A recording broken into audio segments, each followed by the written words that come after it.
இருக்கிறீங்க என்ன முறுக்கு என்ன தருவா.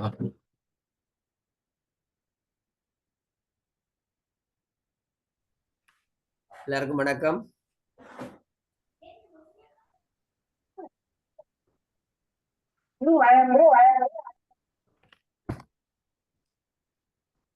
எல்லாருக்கும் வணக்கம். கதைக்கிற விளங்குதோ?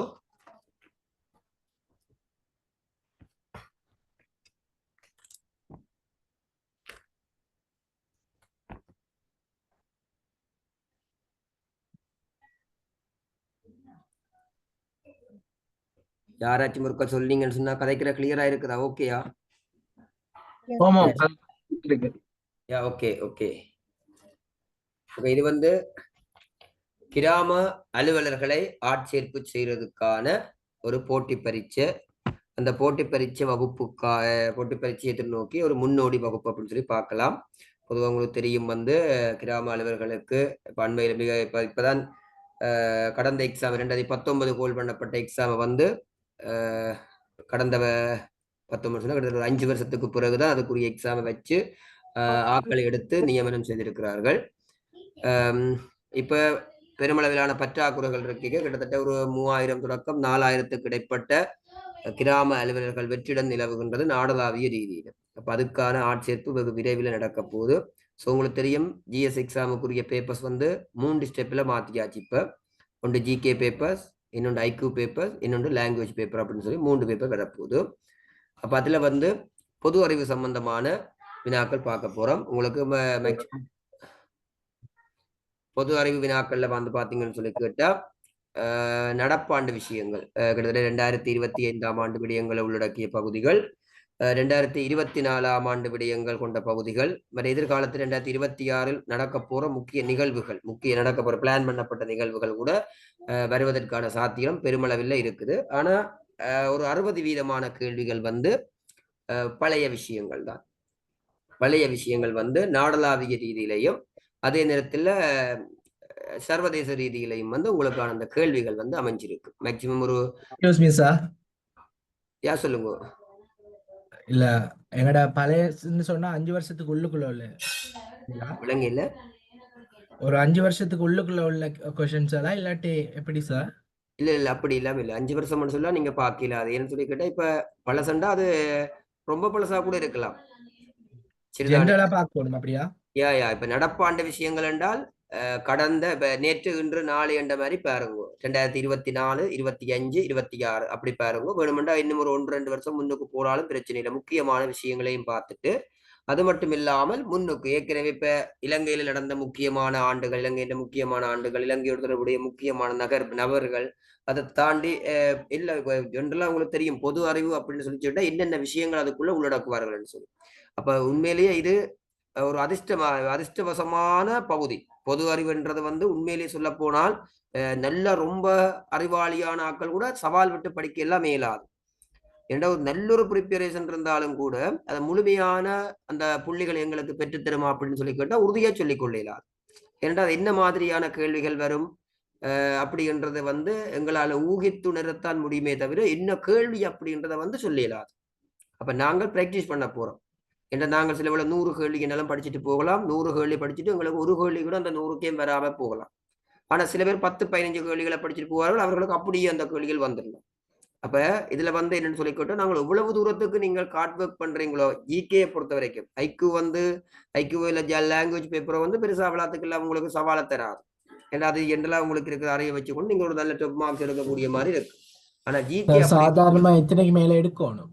இப்ப நீங்கள் வந்து பாஸ் மார்க்ஸ் அப்படின்னு சொல்லி பார்த்தா உங்களுக்கு 40 மார்க்ஸ்ன்றது வந்து எல்லா பரீட்சையினுடைய பாஸ் மார்க்ஸ். ஓகே, சரிதானே? இப்ப 40 மார்க்ஸ் 100க்கு நீங்கள் 40 மார்க்ஸ் எடுத்தீங்கன்னு சொன்னா போதும்.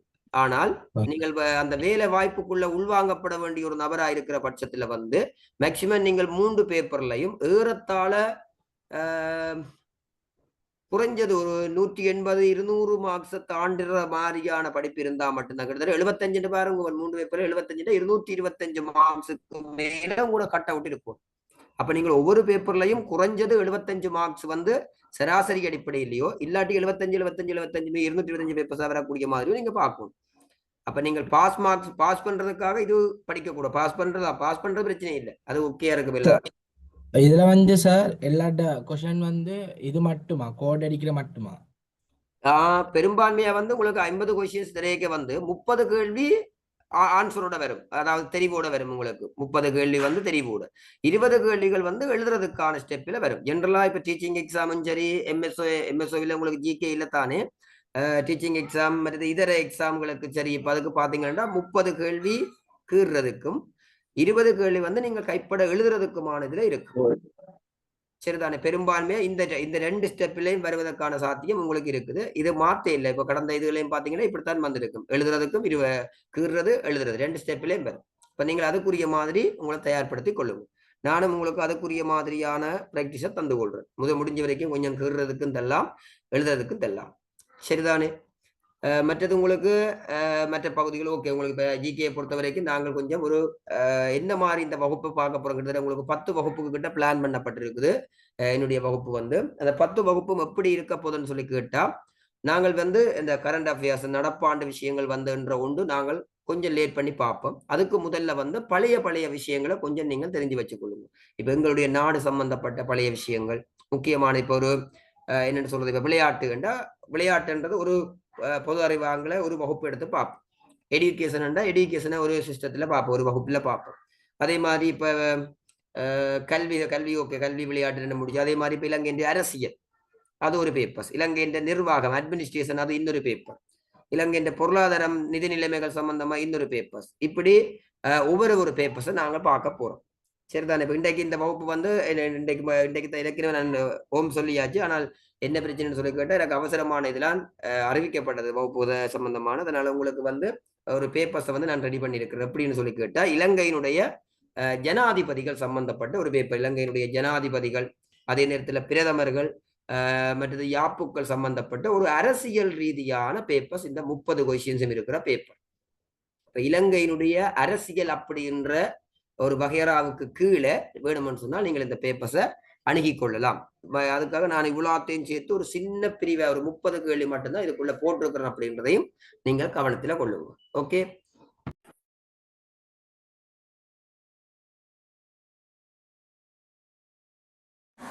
ரைட்.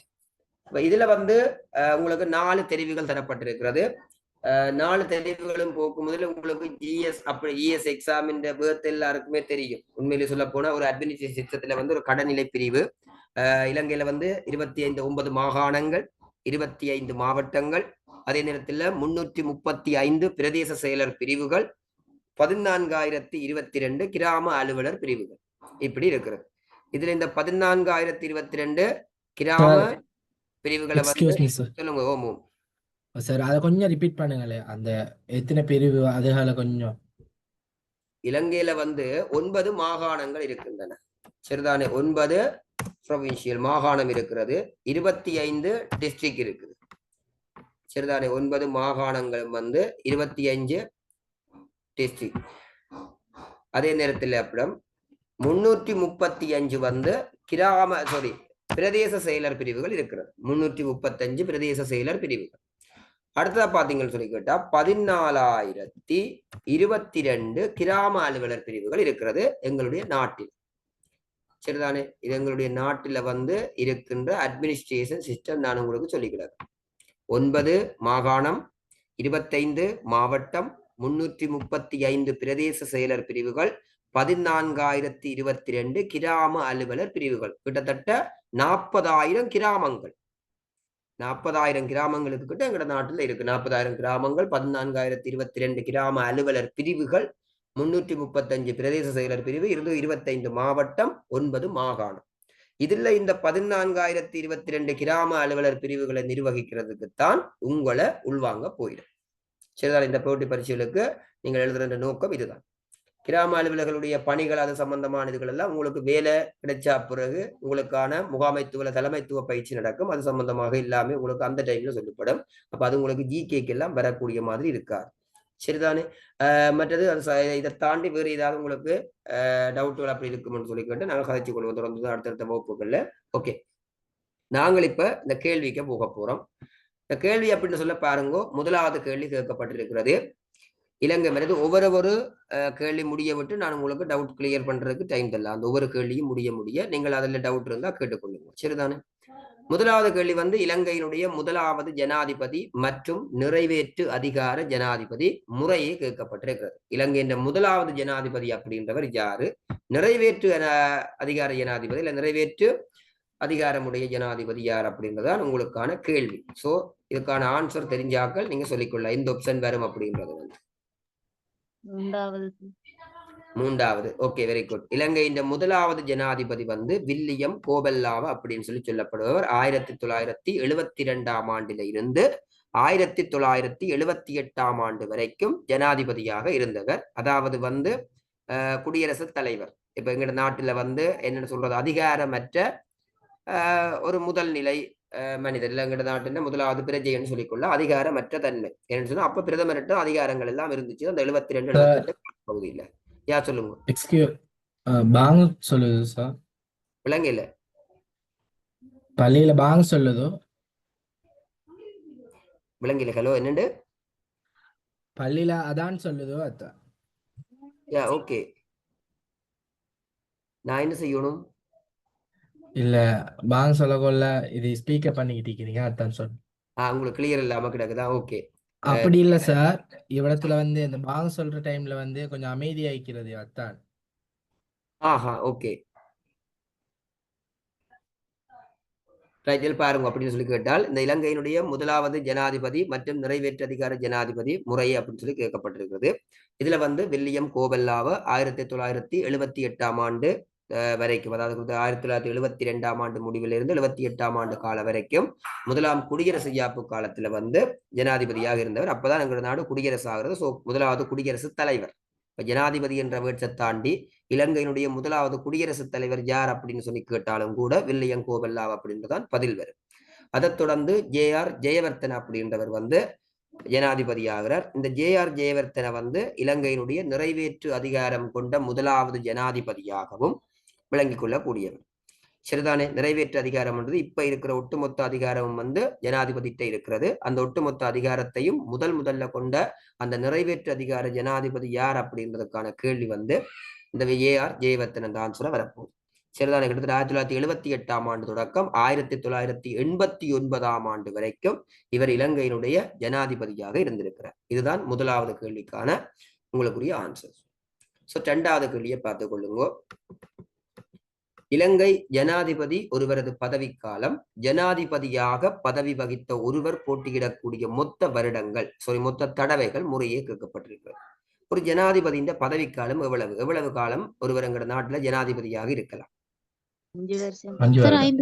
5 வருடங்கள். ஓகே, எத்தனை தரம் போட்டியிடலாம் ஜனாதிபதி? 2 முறை.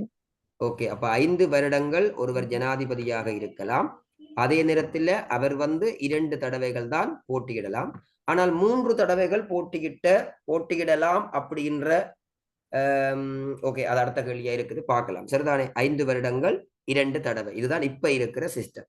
ஒருவர் வந்து 5 வருடங்கள் ஜனாதிபதியாக இருக்கலாம். அதே நேரத்தில் அவர் வந்து 2 தடவைகள் ஜனாதிபதி தேர்தலில் போட்டியிடலாம். 2 தடவைகள் என்றால் ஜனாதிபதியாக பதவி வகித்த ஒருவர் 2 தடவைகள், அதான் மீனிங். சரிதானே? அடுத்தது, ஜனாதிபதி ஒருவர் எத்தனை தடவைகளும் போட்டியிட முடியும் என்ற சீர்திருத்தத்தை கொணர்ந்த ஜனாதிபதி யார்? எத்தனையாம் சீர்திருத்தம்?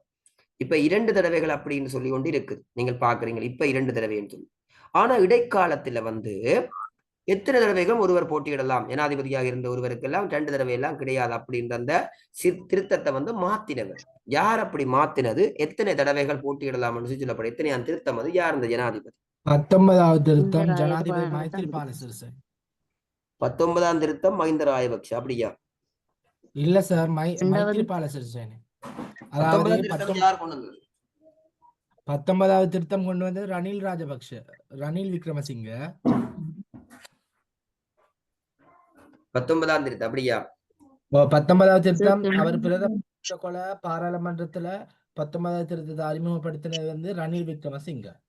யா ஓகே, மைத்திரிபால சிறிசேன ஜனாதிபதியாக இருக்கேக்க வந்து ஓகே. இப்ப எங்களுக்கு ஜனாதிபதி சிஸ்டத்துல வந்து மைத்திரிபால சிறிசேன 19ஆம் திருத்தத்தை அறிமுகப்படுத்தினார். அப்ப அவரா இந்த எத்தனை தடவைகளையும் போட்டியிட முடியும் என்ற திருத்தத்தை கொண்டு வந்தவர்? இல்ல எத்தனை தடவை போட்டியிட முடியும்னு கொண்டு வந்து மஹிந்த ராஜபக்ஷ மகிந்த 18 ராயபக்ஷ. அப்ப எத்தனையாம் திருத்தம்? 18வது திருத்தம். 18ஆம் திருத்தம். ஓகே, ஓ மகிந்த ராயபக்ஷ 18ஆம் திருத்தம். சரிதானே? மகிந்த அவரு ராயபக்ஷ 18ஆம் திருத்தம். ஓ, அதுக்கு பிறகு 19வது திருத்தத்துல தான் அது கட்டுப்படுத்தப்பட்டு வயதெல்லையும் கட்டுப்படுத்தப்பட்ட ஆண்டுன்னு சொன்னா 19வது திருத்தத்துல வந்துச்சு உள்வாங்கப்பட்டுச்சு. 19ஆம் திருத்தம். ஏன்னு சொல்லி கேட்டால் முதல் 30 வயசு, அப்படியே 30 வயது எத்தனை தடவைகளும் போட்டியிடலாம், சரிதான் என்ற இது திருத்தங்கள் எல்லாத்தையும் வந்து யார் கொண்டு வந்தா? மகிந்த ராயபக்ஷ கொண்டு வந்தார். இப்ப இது திரும்பவும் பழைய நிலையை வந்து மைத்திரிபால சிறிசேனா கொண்டு வந்தார் 19ஆம் திருத்தத்தின் வாயிலாக. சரிதானே? ஓகே, இதுகளை கொஞ்சம் கொஞ்சம் நோட் பண்ணி வச்சுக்கொள்ளுங்க. பட் ஒவ்வொரு கொஸ்டின்ஸும் முடிய முடிய நான் உங்களுக்கு கேட்பேன். ஏதாவது டவுட் இருக்குன்னு சொல்லி கேட்டால் அந்த டைமில் உங்க டவுட்டை கேட்டுக்கொள்ளுங்க. சரிதானே? சார் எத்தனை மணிக்கு கிளாஸ் ஆஃப் ஆகும்? விளங்கில்ல? எத்தனை மணிக்கு முடியும்? 8:30 மணிக்கு முடியும். Okay, thank you. இலங்கை வரலாற்றில ஜனாதிபதியாக 2 தடவைகள் பதவி வகித்தவர்கள் அடங்கிய தொகுதி கேட்கப்பட்டிருக்கிறது. இலங்கை வரலாற்றில ஜனாதிபதியாக 2 தடவைகள் பதவி வகித்தவர்கள் கேட்கப்பட்டிருக்கு. ஒன்று ஜே.ஆர். ஜெயவர்தன, மகிந்த ராயபக்ஷ, சந்திரிகா. மைத்திரி சொல்லுங்க, எந்த ஆப்ஷன் வரும்? முதலாவது மஹிந்த ராஜபக்ஷ, சந்திரிகா, ஜே.ஆர். ஜெயவர்தன. ஜே.ஆர். ஜெயவர்தன. சூரா ஓகேயா? Oh sure. ஓகே. அப்ப ஜே.ஆர். ஜெயவர்தன நான் உங்களுக்கு சொன்ன 1978ஆம் ஆண்டு தாக்கம் 1989ஆம் ஆண்டு அவரு 2வது முறை மக்களால தெரிவு செய்யப்படு மக்கள் கணிப்பு அந்த விருப்ப வாக்கு ஏதோ 1982ஆம் ஆண்டு மக்கள் வாக்கெடுப்புக்கு விட்டு ஜனாதிபதியாக இருந்தவர். சோ அப்ப தரம் என்று பார்த்தா 2 தடவைகள். அதே மாதிரி மகிந்த ராயபக்ஷவும் வந்து 2005 தொடக்கம் 2010, அப்புறம் 2010 2015 வரைக்கும் இருந்தவர். சந்திரிகா 1994 தொடக்கம் 2004 இந்த எண்டிங் 2005 வரைக்கும் இருந்தவர். சோ 2 வருஷங்களாக 2 தரவர்களாக இருந்த இந்த 3 பேரும் வருவினம். சரிதானே? ஓகே, அடுத்த கேள்வி வந்து இலங்கையில எந்த தேர்தலிலும் போட்டியிடாத ஜனாதிபதி மற்றும் 3 தடவைகள் போட்டியிட்ட ஜனாதிபதி முறை. இலங்கையில எந்த தேர்தலிலும் போட்டியிடாமல் ஜனாதிபதியாக இருந்தவர்கள் 2 பேர். சரிதானே? எந்த தேர்தலிலும் போட்டியிடாமல் ஜனாதிபதியாக இருந்தவர்கள் 2 பேர். யார் சொல்லுங்க பார்ப்போம்? வில்லியம் கோபல்லாவ. ஓகே, எந்த தேர்தலிலும் போட்டியிடாமல் ஜனாதிபதியாக இருந்திருக்கிறார். Okay, William Gopallawa. D B Wijetunga. அப்ப என்ன ஒரு நாள் வருவார்? ரணில் விக்ரமசிங்க. ரணில் விக்ரமசிங்க. ஓகே, அப்ப ரணில் விக்ரமசிங்கவும் வந்து தேர்தலில் போட்டியிடாம ஜனாதிபதியாக இருந்தவர். இது ஒரு விஷயம். இன்னொன்று பாத்தீங்கன்னு சொல்லி கேட்டால் வில்லியம் கோபல்லா வந்து அவர் நிறைவேற்று அதிகாரத்தன்மை இல்லாட்டியும் வந்து தேர்தல் முறைகளில தானே அது நியமன ரீதியாக இருந்தவர் வில்லியம் கோபல்லாவா. அதே மாதிரி டிபி விஜயதுங்க வந்து பிரேமதாசன் 1993ஆம் ஆண்டுல வந்து பிரேமதாச குண்டு வெடிப்பில கொல்லப்படுகின்ற பொழுது வந்து இறுதி காலகட்ட பகுதிகள்ல விலங்கில அந்த பிரேமதாச வந்து கொல்லப்பட்ட காலங்கள்ல இறுதி பகுதியாக அவர் பதவி எடுத்தார். பிரேமதாசனுடைய அந்த காலத்துல வந்து டிபி விஜயதுங்க பூர்த்தி செய்திருந்தார். ஸோ 1993ஆம் ஆண்டு எண்டிங் இல்லை. அப்ப இந்த வில்லியம் கோபல்லாவ டிபி விஜயதுங்க இந்த 2 பேரும் வந்து இதுக்குள்ள வரப்போயிடும். சரிதானே? ஓகே, அடுத்த 6வது கேள்வியை பாருங்க. இலங்கையில மேதின குண்டு தாக்குதலால கொல்லப்பட்ட அரசு தலைவர் யார் அப்படின்னு சொல்லி கேட்கப்பட்டிருக்கிறது. யாரு? ஜே.ஆர். ஜெயவர்தன, டிபி விஜயதுங்க, ஸ்ரீமாவ பண்டார் நாயக்க, ரணசிங்க பிரேமதாச. மேதின குண்டு தாக்குதலால கொல்லப்பட்ட அரசு தலைவர்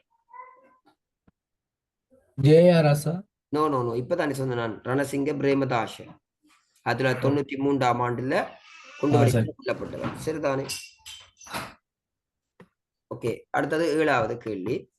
எந்த ஜனாதிபதியின் காலத்துல 2ஆம் குடியரசு யாப்பு அதிக தடவைகள் திருத்தத்துக்கு உள்ளாக்கியது? சந்திரிக்க பண்டாரநாயக்க குமரதுங்க காலம், மகிந்த ராயபக்ஷ காலம், ஜே.ஆர். ஜெயவர்தன காலம், ரணசிங்க பிரேமதாசனுடைய மஹிந்த ராஜபக்ஷ காலம். மஹிந்த ராயபக்ஷ காலம். வேற யாராச்சும் மாற்று கருத்து எதுவும் இருக்கோ? மாற்று ஆப்ஷன்ஸ் செலக்ஷன் ஏதாவது?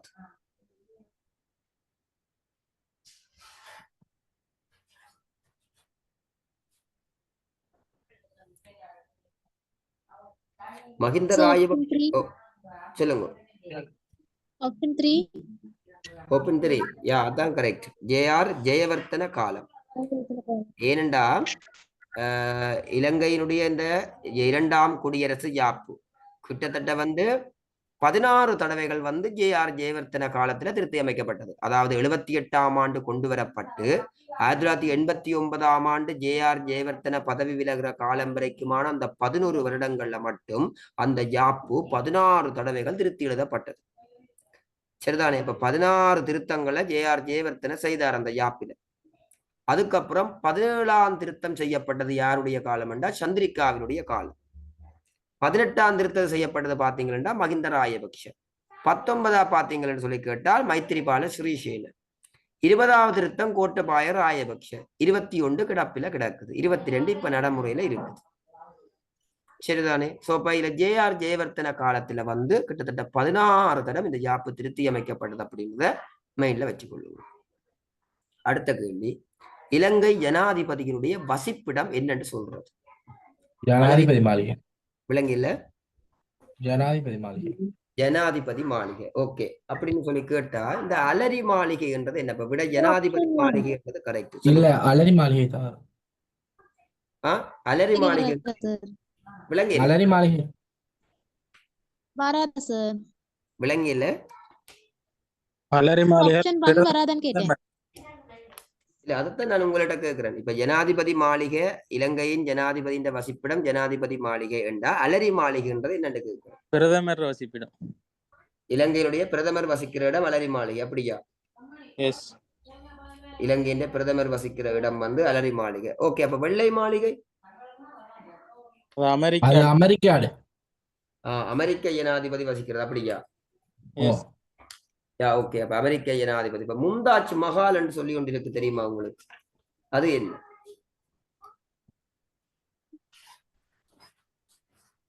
மும்தாஜ் மஹால்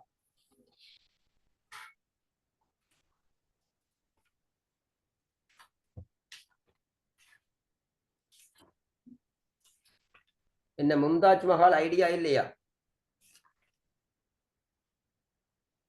சரியா சொல்லுங்க. தெரியாது. எங்கட நாட்டுல வந்து பாராளுமன்ற உறுப்பினர்கள் வசிக்கிற இடத்தை எப்படி சொல்றது? இப்ப ஒவ்வொரு ஒன்றுக்கும் பேர் இருக்குது முக்கியமான. இப்ப சபாநாயகருடைய வசிப்பிடத்துக்கு ஒரு பேர் இருக்குது. அதே மாதிரி வந்து பாராளுமன்ற உறுப்பினர்கள் தங்குறதுக்கான ஒரு பேர் இருக்குது. ஜனாதிபதி. இப்ப யாருக்கும் விடுதிகள் இல்லையே சார். விலங்கு இல்ல, இப்ப யாருக்கும் உரிய விடுதிகள் கொடுக்கல. நான் கேட்கறது அதுக்குரிய பெயர், இடம் என்ன எடுக்குற அந்த அந்த வசிப்பிடத்தை எப்படி சொல்றேன்னு தான் கேட்கிறேன்.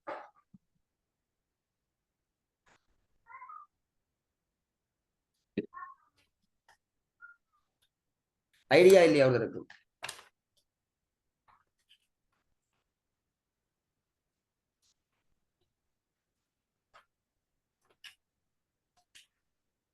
ஓகே, இதுல கவனிங்கப்ப இலங்கையினுடைய ஜனாதிபதியினுடைய வசிப்பிடம், அந்த வசிப்பிடம் வந்து நீங்கள் பார்த்தீங்கன்னு சொல்லி கேட்டால் ஜனாதிபதி மாளிகை என்று சொல்றது. அலரி மாளிகை என்றது வந்து பிரதமருடைய வசிப்பிடம். சரிதானே? அப்படின்றது ஞாபகம் வச்சு கொள்ளுங்க. வெள்ளை மாளிகை வந்து எங்களுடைய நாட்டுல சம்பந்தப்பட்ட ஒன்று கிடையாது. வந்து அது வந்து அமெரிக்காவோட சம்பந்தப்பட்ட ஒன்று. அமெரிக்காவில இருக்கின்ற யாரு ஜனாதிபதியோ அல்லது பிரதமரா வசிக்கிற இடம்? ஜனாதிபதி வசிக்கிற இடம். சரிதானே? ரைட். அதே மாதிரி வந்து மும்தாஜ் மஹால் என்றது வந்து சபாநாயகருடைய வசிப்பிடம். யாருடைய வசிப்பிடம்?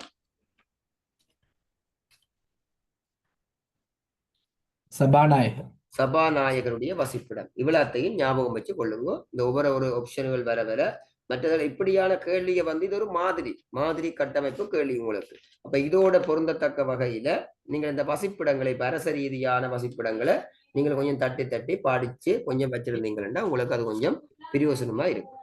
சரிதானே? பாராளுமன்ற உறுப்பினர்கள் வசிக்கிறதுக்கு நியமிடம் இருக்கா சார்? இல்ல, அதைத்தான் சொல்றது. இப்ப உண்மையா சொல்ல போனா இப்ப பாராளுமன்ற உறுப்பினர்களுக்கான வசிப்பிடங்கள் எதுவுமே இல்லை. அதுக்கு பாராளுமன்ற விடுதிகள் அப்படின்னு சொல்லி சொல்லப்பட்டுகின்றது. இந்த பிரகாஷ்பதியம் சொல்லி ஒன்று ஒரு கோட் வேர்ட்ஸ் மாதிரியும் இருக்குது. சரிதானே? ஜென்ரலாவே சில இதுகளுக்கு வந்து நீங்கள் பாத்தீங்கன்னு சொல்லி கேட்டால் அமைச்சின் செயலாளர்கள் இந்த பழைய நிறுவனங்களோட கொஞ்சம் கனெக்ட் பண்ணி அந்த பேர்களை பார்த்துக் கொடுங்க. இப்ப குடியரசு கட்டடங்கள் இருக்குது, வெளிநாட்டு அலுவலகங்கள், மற்ற ஒவ்வொரு ஒரு அமைச்சு வந்த சுவசிரிபாய, செத்சிரிபாய, சம்பத் பாய எல்லாம் இருக்குத்தான் அமைச்சுக்கள். அந்த இதுகள் கேள்விப்பட்டீங்களா? அப்படியே இசுருபாய கேள்விப்பட்டிருக்கிறேன். கல்வி அமைச்சு. கல்வி அமைச்சு. ஓகே, அந்த இசுருபாய கல்வி அமைச்சு மாதிரி சுவசிரிபாய, செத்சிரிபாய, சம்பத்பாய, இப்படியான அமைச்சு நிறுவ இதெல்லாம் என்னன்னு கேள்விப்படும். இப்படி என்றால் என்ன? சரிதான். இப்ப நீங்க கல்வி அமைச்சருடைய உத்தியோகபூர்வ இடத்தை எப்படி சொல்றது? அதே மாதிரி தான் இந்த ஜனாதிபதியினுடைய உத்தியோகபூர்வ வசிப்பிடம், பிரதமருடைய உத்தியோகபூர்வ வசிப்பிடம், இப்படியான கொஸ்டின்ஸ் வரும். இதைத்தான் நான் உங்களை கொஞ்சம் கன்சிடர் பண்ணணும்னு சொல்றேன். இப்படியான மாதிரி கேள்வி. சரிதானே? Okay sir. ஓகே. இலங்கையின் முதலாவது பிரதமர் மற்றும் நிறைவேற்று அதிகாரம் கொண்ட இறுதி பிரதமர்கள் முறையே. இலங்கையின் முதலாவது பிரதமர் யார்? டி.எஸ். சேனநாயக்க. டி.எஸ். சேனநாயக்க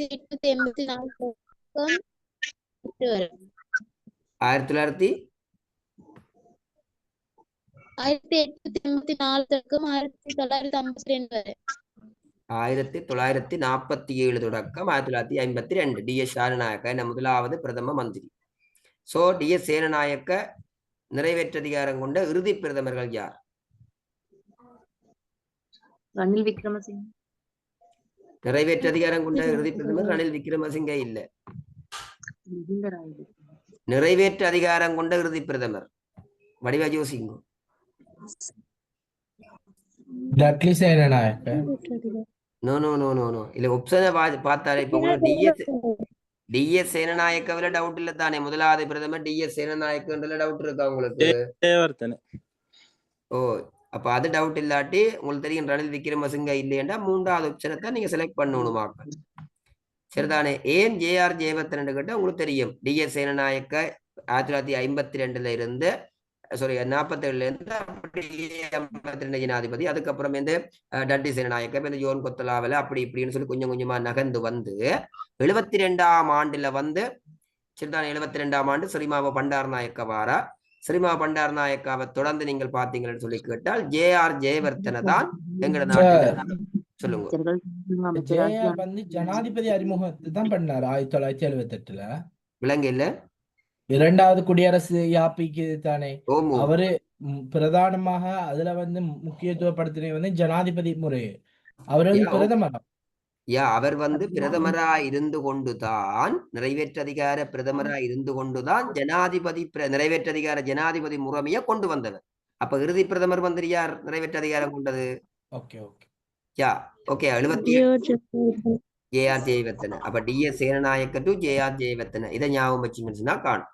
சரிதானே? அதாவது இப்ப நீங்க சொல்ற மாதிரி வேறு ஒரு ஆள் மாத்தி ஜே.ஆர். ஜெயவர்தன கொடுக்கல. ஜே.ஆர். ஜெயவர்தன தான் தனக்கு பிரதம சிஸ்டத்துக்கு கீழே இருக்கிறத விட நிறைவேற்று அதிகார ஜனாதிபதி சிஸ்டம் நல்லா இருக்குன்னு சொல்லி அந்த சிஸ்டத்தை மாத்தினவர்.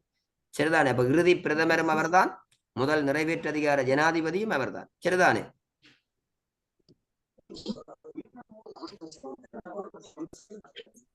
ஓகே, கிளியரா உங்களுக்கு விளங்குதா?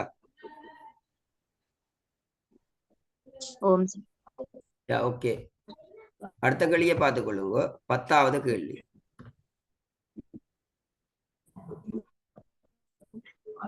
மாவட்ட அமைச்சர்கள், மாநில அமைச்சர்கள், திட்ட அமைச்சர்கள், ராஜாங்க அமைச்சர்கள் ஆகிய அமைச்சு பதவிகளுடன் தொடர்புடைய ஜனாதிபதிகள் முறையே கேட்கப்பட்டிருக்கிறது. இந்த ஒன்றை விளங்கிக் கொள்ளுங்க. இந்த ஜனாதிபதிகள் வந்து என்ன செய்தார்கள்? ஆரம்ப காலத்தில் கிட்டத்தட்ட 72ஆம் ஆண்டுக்கு பிறகு ஒவ்வொரு ஜனாதிபதிகளும் வந்து என்ன செய்தார்கள் என்று கேட்டா ஒவ்வொரு அமைச்சுக்களை வந்து சிஸ்டமேட்டிக்கா கிரியேட் பண்ணினார்கள்.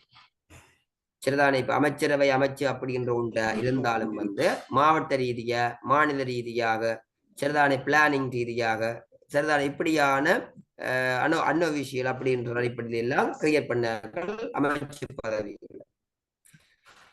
அதுல வந்து மாவட்ட அமைச்சர்கள், மாநில அமைச்சர்கள், திட்ட அமைச்சர்கள், ராஜாங்க அமைச்சர்கள் சொல்லி சொல்லப்படுகின்ற இந்த வரையறை வந்து ஒவ்வொரு ஜனாதிபதி தான் அந்த முறையை கொண்டு வந்தார்கள். இதுல உங்களுக்கு மாவட்ட அமைச்சர்களை கொண்டு வந்து யாரு, மாநில அமைச்சர்கள் யாரு, இந்த வரிசை அப்படின்றத பாருங்க. ஒருக்கா பார்த்து சொல்லுங்க எந்த ஆப்ஷன் வரும்னு உங்களுக்கு தெரியுமா? இதை பற்றி அறிஞ்சிருக்கிறீங்களா?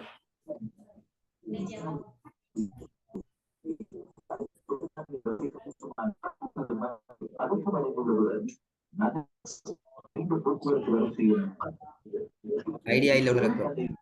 கொஞ்சம் நீங்கள் கொஞ்சம் வீட்டுல சவுண்ட் இருக்கிறார்கள், கொஞ்சம் மியூட் பண்ணிக்கொள்ளுங்க. ஷரா, சரண்யா, ஓகேயா? கொஞ்சம் வீட்டுல சவுண்ட் இருந்தால் மியூட் பண்ணிட்டு பேசுங்க, மியூட் பண்ணிட்டு இருங்கோ. மற்றாக்கள் ஓகே அன்மியூட் பண்ணிட்டு கதைக்கலாம் நீங்கள். ரைட். இப்ப மாவட்ட அமைச்சர்கள், மாநில அமைச்சர்கள், திட்ட அமைச்சர்கள், ராஜாங்க அமைச்சர்கள் எல்லாம் முறையே கொண்டு வந்தது யார் அப்படின்னு பார்த்தா இந்த முதலாவது ஆப்ஷன் காரன். ராஜாங்க அமைச்சர் அப்படின்ற சிஸ்டமேட்டிக் எல்லாம் JR மைத்திரிபால சிறிசேனா அவர் தான் உருவாக்கி கொண்டார். சரிதானே? Okay right. 10வது கேள்வி. அடுத்த 11வது கேள்வியை பாருங்க. இலங்கையிலே அறிமுகப்படுத்தப்பட்ட முதலாவது யாப்பு மற்றும் இறுதி யாப்பு முறையே. இதுல எது முதல் யாப்பு, எது இறுதி யாப்பு? இரண்டாம் குடியரசு. முதலாவது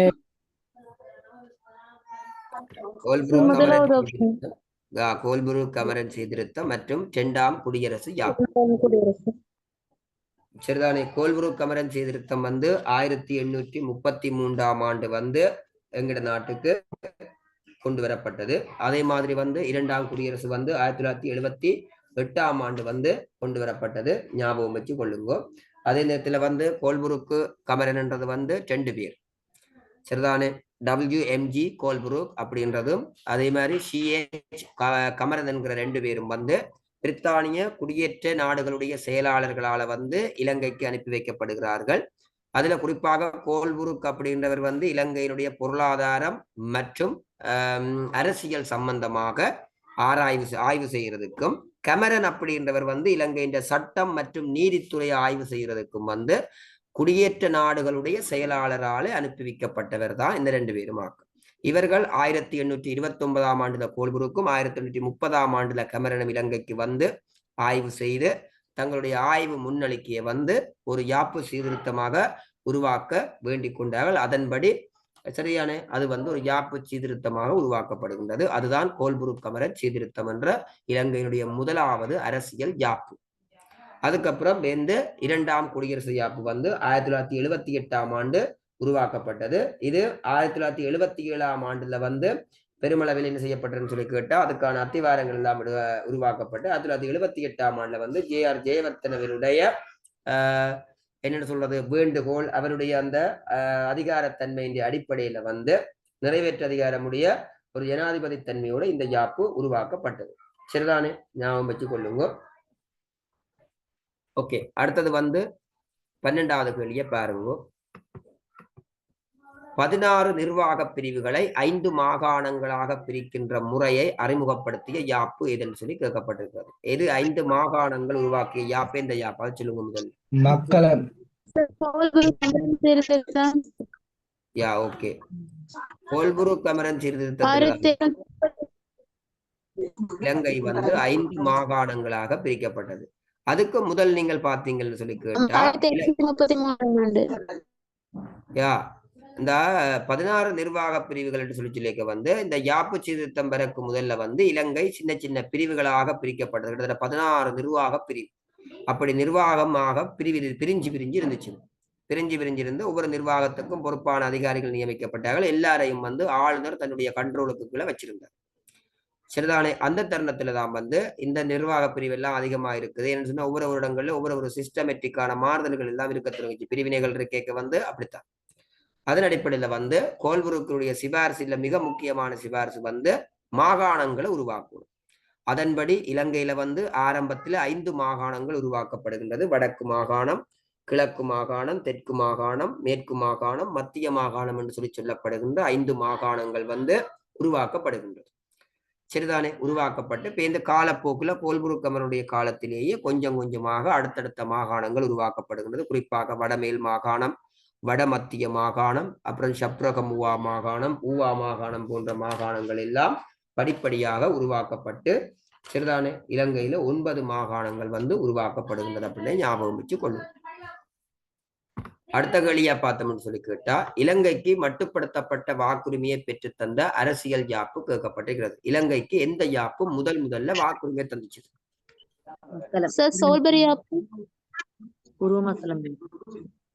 சொல்லுங்க, எந்த யாப்பு?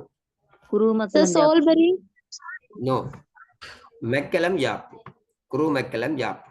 சரிதானே? அதாவது இந்த கோல்புருக் கமரன் சீர்திருத்தத்துல வந்து நீங்கள் பாத்தீங்கன்னா 15 மெம்பர்ஸ் மாதிரி இருந்தார்கள்.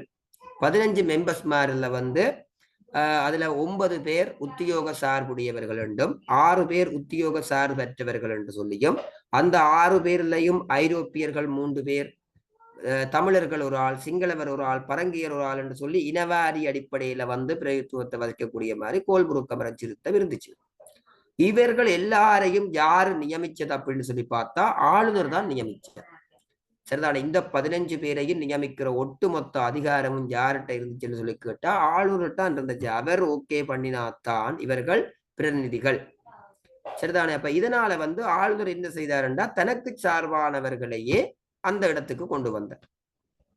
தனக்கு இப்ப நாங்கள் ரெக்கமெண்ட் பண்ணினாலும் கூட முடிவெடுக்கிறது அவற்றை கையில இருந்துச்சு. அப்ப தனக்கு சார்பா இல்லைன்னு சொல்லி கேட்டால் அவரை அந்த இடத்தை விட்டு தூக்குறது அவற்ற வேலையாயும் இருந்துச்சு. அப்ப எப்படி என்று சொன்னாலும் தங்களுடைய பிரதிநிதியை தாங்கள் செய்ய வேண்டும் என்று சொல்லி அந்த காலத்துல குறிப்பாக 1908ஆம் ஆண்டு கால பகுதியில இலங்கையைச் சேர்ந்த மத்திய தர வர்க்கத்தினர் சரிதானே போராட்டம் ஒன்றை முன் வச்சார்கள்.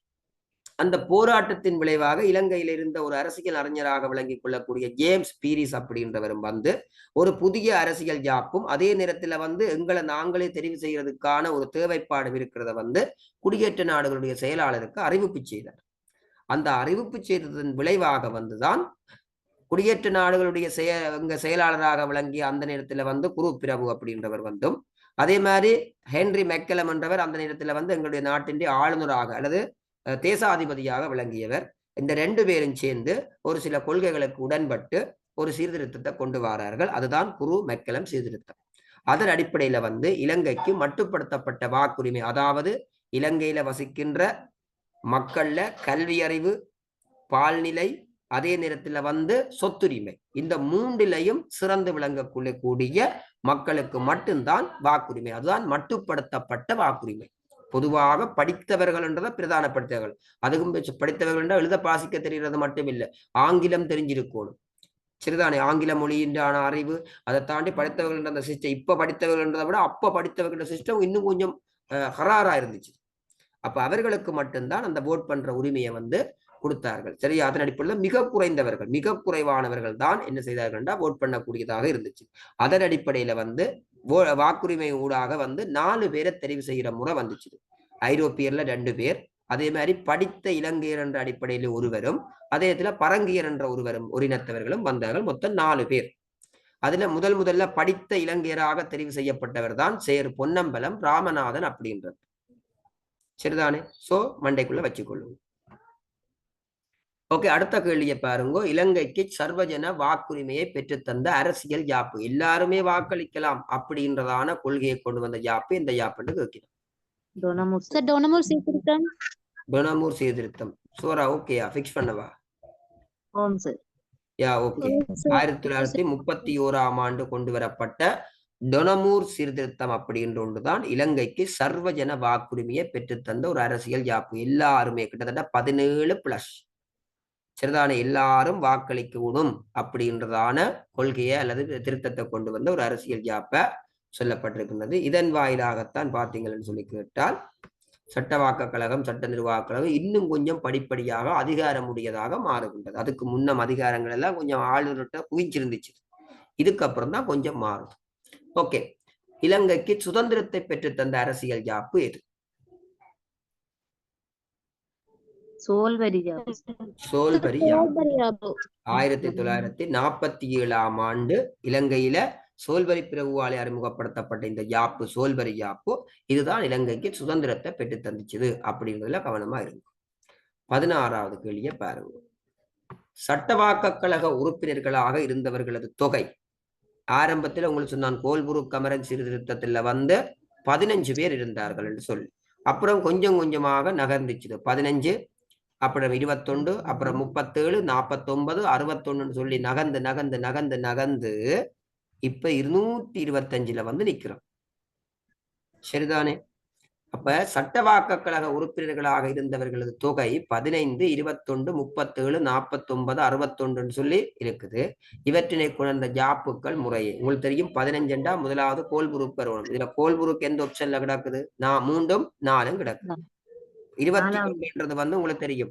11 பேர் உத்தியோக சார்புடையவர்கள், 10 பேர் உத்தியோக சார்பற்றவர்கள். இது மெக்கலத்தின் மெக்கலம் சிறுத்தின் கொள்கை. அப்ப 21 பேர் மெக்கலம். அப்ப கோல்புருக் மெக்கலம். சோ 2வது அதுதான் இருக்குது. 3வது உங்களுக்கு தெரியும் 37 மனிங் மனிங் டெவன்ஷயர், அப்புறம் டொனமூர் இருக்கு. சோ அப்ப அதனால 4வது ஆப்ஷன் வரும். சரியா? ஓகேயா?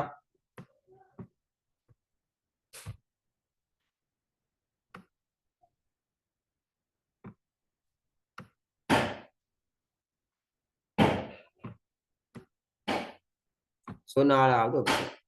அடுத்த கேள்வியை பாருங்க. 17வது கேள்வி. இலங்கையின் பின்வருவற்றில் கோல்புருக் கமரன் சீர்திருத்தத்திலே அடங்காதது கேட்கப்பட்டிருக்குது. ஒற்றையாட்சி, இலங்கையை ஒற்றையாட்சியின் கீழே கொண்டு வரணும், ஆங்கில கல்விக் கொள்கை உருவாக்கப்படணும், அரசாங்க சேவைகள் ஆணைக்குழு மற்றும் நீதி சேவைகள் ஆணைக்குழு ஆகியன உருவாக்கப்பட்டது, இனவாரியான பிரதித்துவ முறைமை கொண்டு வரப்பட்டது. இதுல எது கோல்புருக்கு சீர்திருத்தத்துல வராது? 3வது சார். Very good. அரசாங்க சேவைகள் ஆணைக்குழு மற்றும் நீதி சேவைகள் ஆணைக்குழு அப்படின்றவை இதுக்குள்ள வராது. சரிதானே? மிச்சம் 3ம் நீங்கள் பார்த்தீங்கன்னு சொல்லி கேட்டா கோல்புருக் கமரனுடைய சீர்திருத்தம் தான். ஓகே. அடுத்தது, இலங்கையில தற்போது நடைமுறையில உள்ள 2ஆம் குடியரசு யாப்பு இதுவரை எத்தனை திருத்தங்களை எதிர்கொண்டுள்ளது அப்படிங்கிறது கேள்வி. சொல்லுங்க, எத்தனை திருத்தங்களை? 21 22. சரிதானே? 22 திருத்தங்களை எதிர்கொண்டிருக்குது அப்படின்றது வரும் 2ஆம் குடியரசு யாப்பு. 21 நடைமுறைப்படுத்தப்படாமல் கிடப்பில இருக்குது.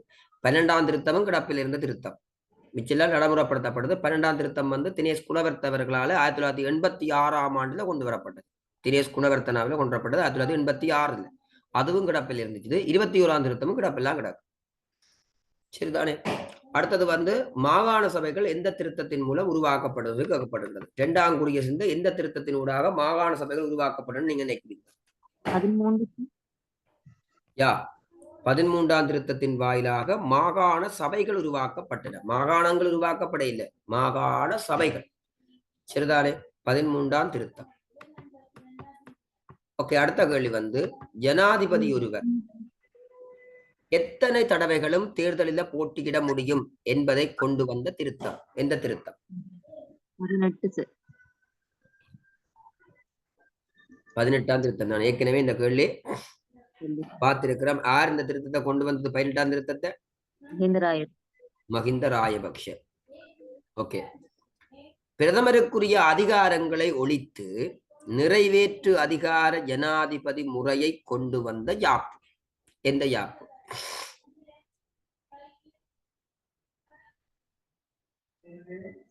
2ஆம் குடியரசு யாப்பு. 2ஆம் குடியரசு. 3ஆம் குடியரசு 4ஆம் குடியரசுண்டா பிறகு குழம்பாதீங்க. அப்படியெல்லாம் குடியரசுகள் வரையில. 2ஆம் குடியரசு தான் இப்பவும் இருக்கு. சரிதானே? 2ஆம் குடியரசு யாப்பு தான் பிரதமருக்குரிய அதிகாரத்தை ஒழிச்சு நிறைவேற்று அதிகார ஜனாதிபதியை கொண்டு வந்துச்சு. சரிதானே? ரைட். அடுத்ததா பாத்தீங்கன்னு சொல்லி கேட்டா, இனவாரியான பிரதிநிதித்துவ முறையை நீக்கி தற்போது நடைமுறையில உள்ள விகிதாசார பிரதிநிதித்துவ முறையை அறிமுகம் செய்த யாப்பு எது? விகிதாசார பிரதிநிதித்துவ முறையை எந்த யாப்பு அறிமுகம் செய்து? 2ஆம் குடியரசு. விளங்கி இல்ல? 2ஆம் குடியரசு. 2ஆம் குடியரசு யாப்பு விகிதாசார பிரதிநிதித்துவத்தை அறிவிச்சது. அப்படியா சார்? சோல்பரி. அப்படியா? இனவாரியான பிரதித்துவ முறையை நீக்கி தற்போது நடைமுறையில உள்ள விகிதாசார பிரதித்துவ முறையை அறிமுகம் செய்த யாப்பு கேட்கப்பட்டிருக்கிறது. எந்த யாப்பு? ஐடியா இருக்கும். 2ஆவதா? 2ஆவதுண்டா மெக்கலன் யாப்பு. வேற யாருக்கும்? 1ஆம் குடியரசா? நீங்களாம் சொல்லணும். 1ஆம் குடியரசு புரியல என்னண்டு நினைக்கிறேன். 2ஆம் குடியரசு. 2ஆம் குடியரசு. அப்படியா? சரி. இனவாரி பிரதித்துவத்தை கொண்டு வந்த யாப்பு எது?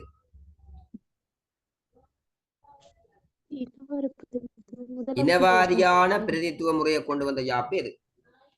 கோல்புருக் யாப்பிலேயே இனவாரி இருக்கு. கோல்புருக் யாப்பிலேயே இனவாரி இருக்கு இல்ல, கோல்புருக் யாப்பில தான் இனவாரி இருக்கு. சரிதானே? அப்ப கோல்புருக் யாப்பு தான் என்ன செய்யுச்சுன்னா இனவாரி பிரதித்துவத்தை கொண்டு வந்துச்சு. நான் உங்களுக்கு சொன்னான், தமிழர், ஐரோப்பியர், சிங்களவர், பரங்கியர் என்ற ரீதியில இனப்பாகுபாட்டோட உறுப்பினர்கள் கொண்டு வரப்பட்டார்கள். சரிதானே? இந்த முறை களையப்படுது. யாரால? மெக்கலத்தால களையப்படுது. அதாவது இனவாரி பிரதித்துவ முறை நீக்கப்படுது. ஆனா அவர் அதுக்கு மாற்றா வேறு ஒன்றையும் என்ன சொல்றதை கொண்டு வரையில்லை.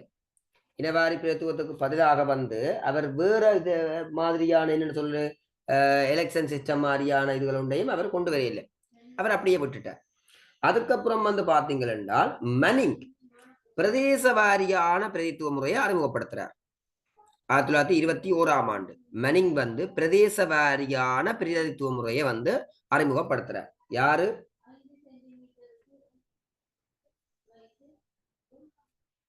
யாரு அறிமுகப்படுத்தியது? பிரதேச வாரியான. எஸ். அப்ப பிரதேச வாரியான பிரதித்துவ முறை தான் என்னென்று பார்த்தோம் என்றால் இந்த விகிதாசார பிரதித்துவ முறையை நாங்கள் சொல்ல போறோம். இதுல மனிங் இல்லை, இந்த ஆப்ஷன்ல வந்து மனிங் டெவன்சேர் இல்லை. அப்ப உண்மையிலேயே அறிமுகப்படுத்திய ஸ்டார்டிங் பாயிண்ட் பார்த்தா மனிங் தான் அந்த பிரதேச வாரியான பிரதித்துவ முறையை வந்து அறிமுகப்படுத்திக் கொள்றா. கிட்டத்தட்ட 1920ஆம் ஆண்டுலயே சொல்லிக்கொள்ளலாம் நீங்க. அதுக்கப்புறமாக அடுத்த ரீதியா பாத்தீங்கன்னு சொல்லி கேட்டால் மனிங் டெவன்சேர்ல வந்து மறுபடியும் இனவாரியான பிரதித்துவம் வருது.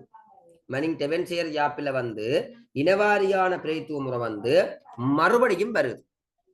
அப்ப கோல்புரூக்ல இனவாரி இருக்குது, சரிதானே? மெக்கலத்துல வந்து ஒரு அளவு இனவாரி பிரதித்துவம் இருக்கு, முழுமையா இல்லை, ஒரு அளவு இருக்குது. மனிங் முழுமையாக நீக்கி போட்டு பிரதேச வாரியான பிரதித்துவத்தை கொண்டு வந்தார். மனிங் டெவன்சேர் என்ன செய்யுன்னு சொல்லி கேட்டா மறுபடியும் பிரதேச வாரிய நீக்கி இனவாரிய கொண்டு வந்துச்சு. இது மனிங் டெவன்சேர் 24ஆம் ஆண்டுல. இவ்வளவும் புரியுதா?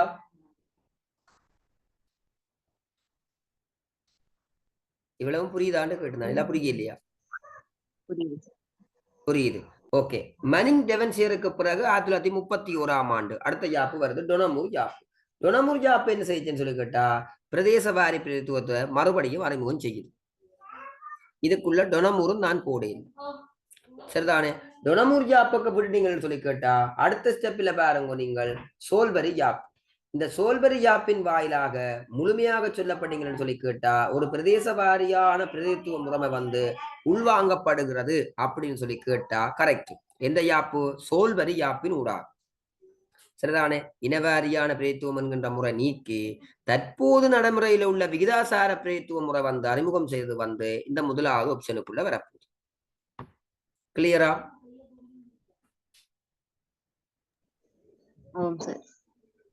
ஓகே. 23வது கேள்வி. இலங்கையில பாராளுமன்ற தேர்தல் 2 தடவைகள் நிகழ்த்தப்பட்ட ஆண்டு எந்த ஆண்டு நடந்தது? 1960.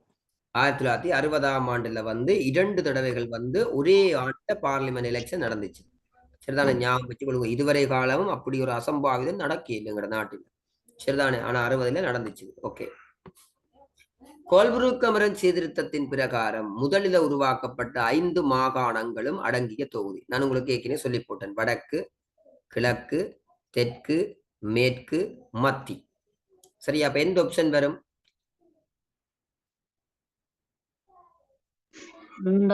ஆப்ஷன் 2. மூன்றாவது. ஓகே.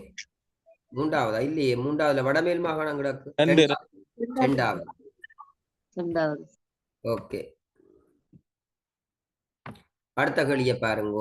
இலங்கை அரசியல் அமைப்பிலே 4ஆம் அத்தியாயம் அப்படின்றது என்ன? இலங்கை அரசியல் அமைப்பில வந்து 4வது அத்தியாயம் எதை குறிக்கிறது அல்லது எதை பற்றி பேசுது?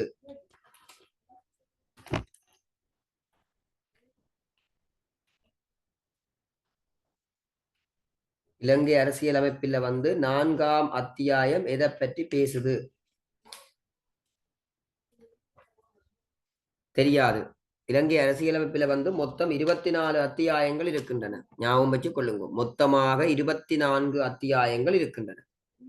அந்த 24 அத்தியாயங்கள்ல வந்து இதுல பௌத்த மதம் அப்படின்றது வந்து 2ஆம் அத்தியாயம் பேசுது. பௌத்த மதம் பற்றி 2ஆம் அத்தியாயம் பேசுது. அடிப்படை உரிமைகளை பற்றி வந்து 3ஆம் அத்தியாயம் பேசுது. மொழியை பற்றி 4ஆம் அத்தியாயம் பேசுது. பிரஜா உரிமையை பற்றி 5ஆம் அத்தியாயம் பேசுது. அப்ப பௌத்த மதம் 2, அடிப்படை உரிமை 3, மொழி 4, பிரஜா உரிமை 5. அப்ப கேள்வி, இலங்கை அரசியல் அமைப்பில 4ஆம் அத்தியாயம் என்றது வந்து மொழி.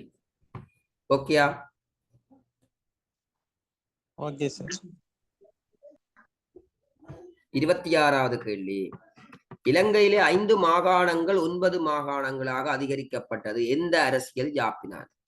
எந்த யாப்பில? சோல்பரியா? நான் சொல்லி இருக்கிறேன் இது உங்களுக்கு. கோல்புரூக் காலத்திலேயே நடந்துட்டுன்னு சொல்லி போட்டேன், சரிதானே? 1874ஆம் ஆண்டு 1874ஆம் ஆண்டுல வந்து மாகாணங்கள் வந்து முழுமையாக உருவாக்கப்பட்டு முடிச்சாச்சு. அப்ப 1910 தான் ஜாப்பு மாறுது. 1910ஆம் ஆண்டுல தான் ஜாப்பு சிஸ்டம் மாறுது. அப்ப அது வரைக்கும் கோல்புரூக் காலத்திலேயே வந்து மாகாணங்கள் முதல் ஆரம்பத்திலே 5 இருந்தாலும் அதுக்கப்புறம் படிப்படியாக கொஞ்சம் கொஞ்சமாக உருவாக்கப்பட்டு 9 மாகாணங்களும் வந்து கோல்புரூக் காமினன் காலத்துல வந்து முடிவுக்கு வருகின்றது. புரியுதா?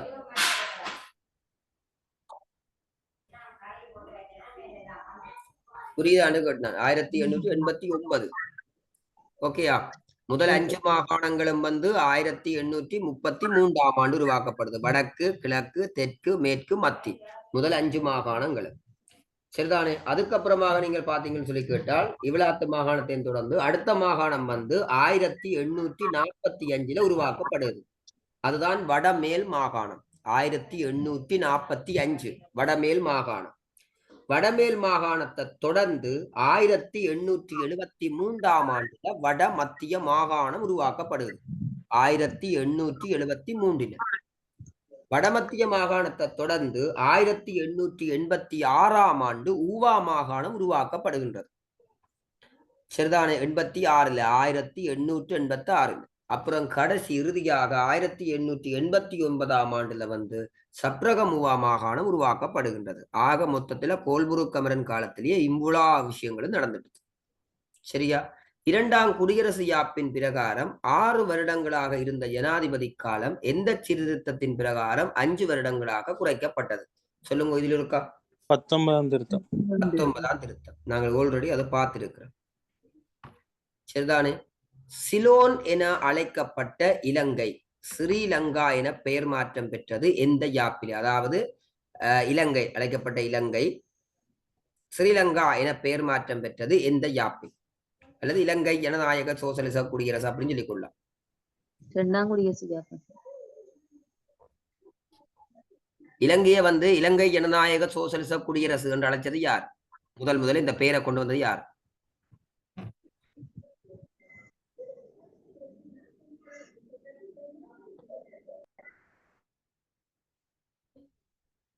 ஐடியா இருக்கா? இல்ல சார். இல்ல. ஸ்ரீமாவோ பண்டார் நாயக்கா 1972ஆம் ஆண்டு மே மாதம் 22ஆம் தேதி எங்களுடைய நாட்டை சிலோன் அப்படின்ற பேரை நீக்கி போட்டு இலங்கை ஜனநாயக சோசலிச குடியரசு அப்படின்றது ஃபுல் நேமாயும் ஸ்ரீலங்கா அப்படின்ற ஷார்ட் நேமாயும் கொண்டு வந்தார். சரிதானே? எந்த யாப்பு? முதலாம் குடியரசு. அப்ப இலங்கைக்கு இலங்கை என்ற பெயர் இப்ப வந்தது என்று கேட்டா அதுவும் அப்பவே வந்துடுது. இலங்கை என்றது வந்து கிட்டத்தட்ட 2000 வருஷத்துக்கு முன்னுக்கே இலங்கை தானுங்கிற நாட்டில்.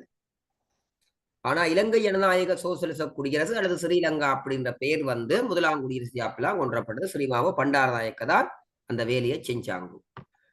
29வது கேள்வி இலங்கையின் ஃபுல் நேம் என்னன்னு சொல்லி கேட்டிருக்கு. நான் இப்பதான் சொன்னேன். சொல்லுங்க, என்ன பேர்? இலங்கை ஜனநாயக சோசலிச குடியரசு. இலங்கை ஜனநாயக சோசலிச குடியரசு.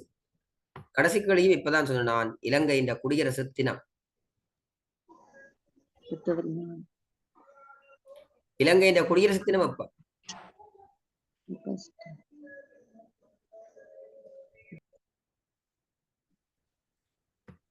சுதந்திர தினம் வேற, குடியரசு தினம் வேற. இலங்கை எப்ப குடியரசு ஆனது என்று கேட்டா 1972ஆம் ஆண்டு மே மாதம் 22ஆம் தேதி இலங்கை குடியரசாக பிரகடனப்படுத்தப்பட்டது. அதன் அடிப்படையில் இலங்கையினுடைய முதலாவது குடியரசுத் தலைவர் யார்? வில்லியம் கோபல்லாவ மண்டைக வச்சுக்கொள்ளுங்க. இலங்கை சுதந்திரம் அடைஞ்சதுன்றது வந்து பிப்ரவரி 4. சோ சுதந்திரம் வேற, குடியரசு வேற.